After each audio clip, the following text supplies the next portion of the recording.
They wish to make a lot of money. In Europe, every American student, even more every American adult, is regarded as someone who is just out to make a lot of money. Really, 16% of these students regarded their main goal and concern in life to make a lot of money. I'm quoting literally, make a lot of money. And you know what the top class, the top category, we say category, what do you say? Category was among, you excuse me, but I know I am speaking a marvelous accent without the slightest English. Now,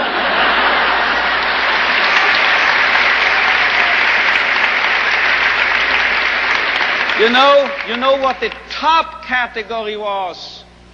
78% of these American youngsters were concerned, as they expressed it themselves, with finding a meaning and purpose in their lives.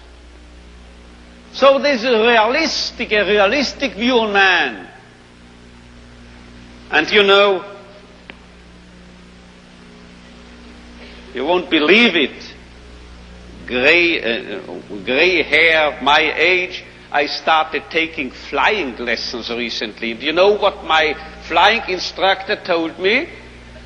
If you are starting here, wish to get here, say east, heading for this, and you have a crosswind, you will drift and you will land here. So you have to do what we pilots call crabbing, he told me, C-R-A-B, crabbing.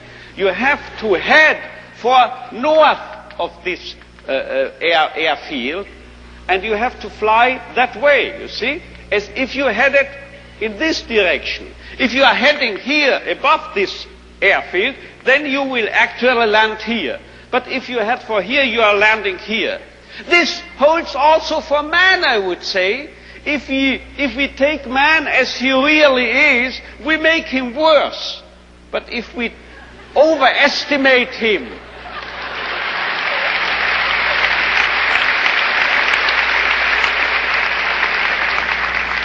it's premature, your applause, you will soon know why.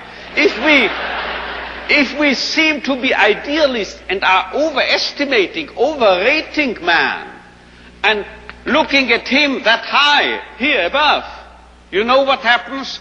We promote him to what he really can be. So we have to be idealists in a way, because then we'll wind up as the true, the real realists. And you know who has said this? If we take man as he is, we make him worse. But if we take man as he should be, we make him capable of becoming what he can be. This was not my flight instructor, this was not me, this was Goethe. He said this verbally.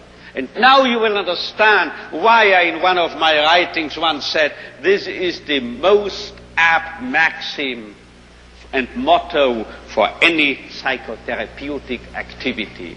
So if you don't recognize a young man's will to meaning, man's search for meaning, you make him worse, you make him dull, you make him frustrated, you still add and contribute to his frustration. While if you presuppose in this man, even in this so-called criminal or juvenile delinquent or drug abuse and so forth, there must be a what we call spark, a spark of search for meaning.